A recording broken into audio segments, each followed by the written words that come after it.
الحمد لله الملك الديان واسع الفضل والإحسان، فرض الحج على المستطيعين وجعله ركنا من أركان هذا الدين.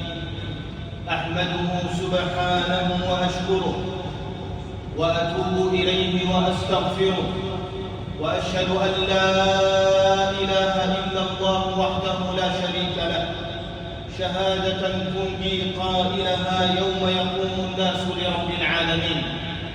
وأشهد أن سيدنا ونبينا محمدًا عبد الله ورسوله، خير من حج واعتمر، وأتقى من عبد ربه وذكر، صلى الله عليه وعلى آله وصحبه ومن سار على نهجه إلى يوم الدين.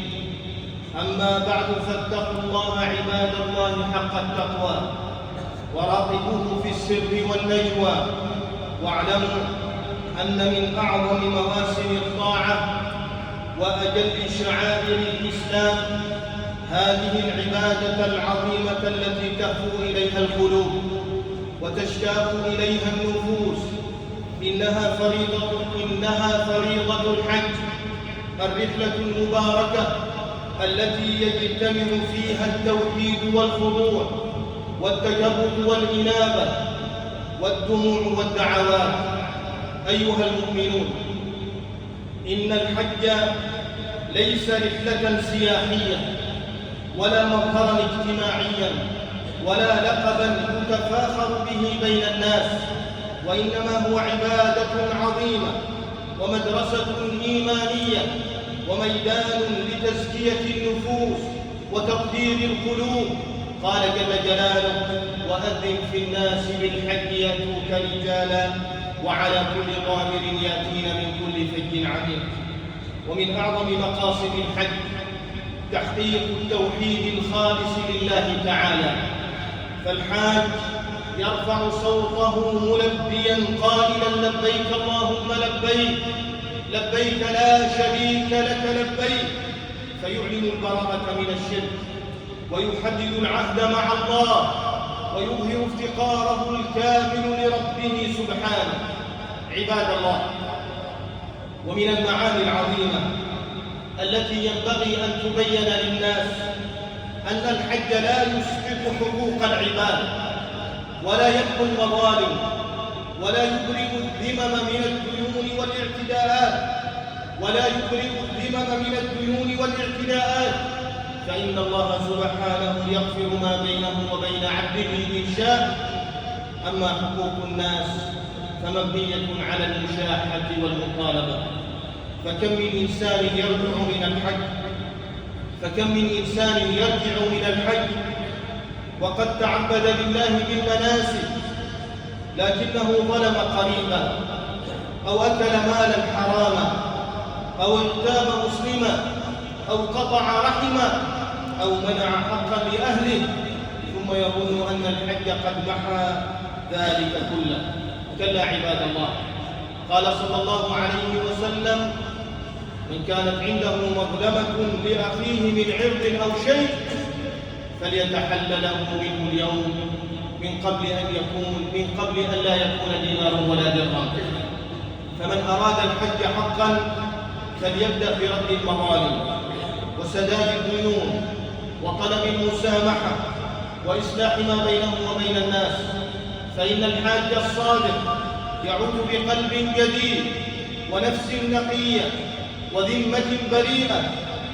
أيها المسلمون، إن من أعظم ما يفسد القلوب ويمزق المجتمعات الخصومات والشحناء والتقاطع، وقد جاء الإسلام بالدعوة إلى الإصلاح والتسامح، فلا يليق بمن يقف في عرفات راجيا رحمة الله أن يحمل في قلبه حقدا أو كراهية لإخوانه.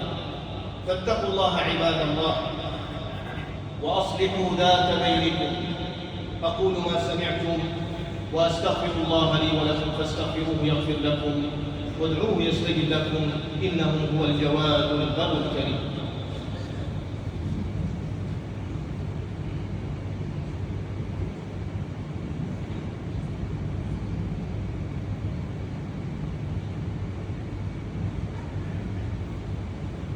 الحمد لله حمدا كثيرا طيبا مباركا فيه كما يحب ربنا ويرضى، وأشهد أن لا إله إلا الله وحده لا شريك له، وأشهد أن سيدنا محمدا عبده ورسوله صلى الله عليه وعلى آله وصحبه وسلم تسليما كثيرا.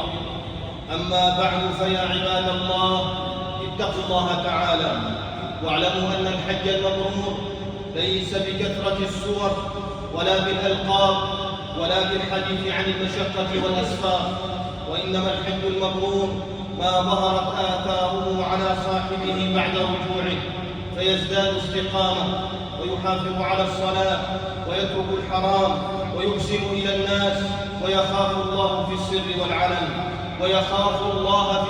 والعلن قال بعض السلف: علامة الحج المبرور أن يرجع العبد زاهدا في الدنيا راغبا في الآخرة.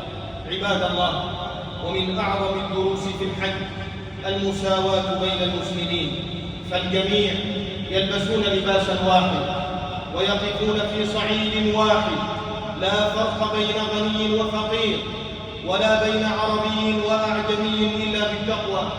وفي ذلك تذكير بيوم القيامة، يوم يقف الناس حفاة عراة بين يدي الله سبحانه.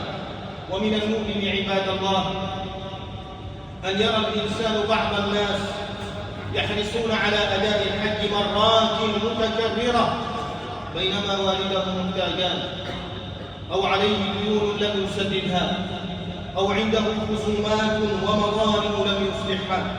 وقد قال أهل العلم إن أداء الحقوق الواجبة مقدم على نوافل الحج والتكرار فيه. اللهم وفق حجاج بيتك الحرام ويسر لهم حجهم وتقبل منهم مناسكهم واعدهم إلى دارهم وأهلهم سالمين غانمين. اللهم ارزقنا حجا مبرورا وسعيا مشكورا وذنبا مغفورا.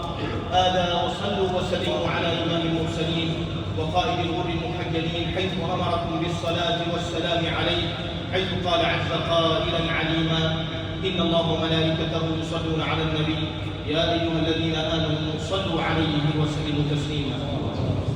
اللهم صل وسلم على سيدنا محمد وعلى آل سيدنا محمد كما صليت وسلمت على سيدنا إبراهيم وعلى آل سيدنا إبراهيم في العالمين إنك حميد مجيد. وارض اللهم عن خلفائه الراشدين وعن أزواجه أمهات المؤمنين وعن سائر الصحابة أجمعين وعن التابعين وعنا معهم برحمتك يا أرحم الراحمين. اللهم اجعل جمعنا هذا جمعا مرحوما واجعل تفرقنا من بعده تفرقا معصوما، ولا تدع معنا ولا فينا ولا من بيننا شقيا ولا محروما. اللهم إنا نسألك أن ترزق كل منا لسانا صادقا ذاكرا وقلبا خاشعا منيبا وعملا صالحا زاكيا وإيمانا راسخا ثابتا ويقينا صادقا خالصا ورزقا حلالا طيبا واسعا يا ذا الجلال والإكرام.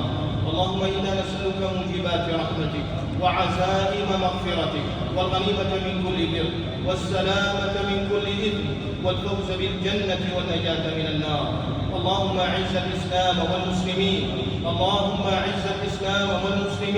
ووحد اللهم صفوفنا واجمع كلمتنا وثبت أقدامنا وانصرنا على أعدائنا واكتب السلام والأمن لبلادنا عمان ولسائر بلاد المسلمين.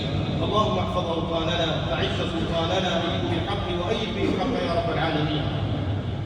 ربنا آتنا في الدنيا حسنة وفي الآخرة حسنة وقنا عذاب النار. ربنا لا تزغ قلوبنا بعد إذ هديتنا وهب لنا من لدنك رحمة إنك أنت الوهاب. ربنا ظلمنا أنفسنا وإن لم تغفر لنا وترحمنا لنكونن من الخاسرين. عباد الله، إن الله يأمر بالعدل والإحسان وإيتاء ذي القربى وينهى عن الفحشاء والمنكر والبغي يعظكم لعلكم تذكرون. فاذكروا الله العظيم يذكركم واشكروه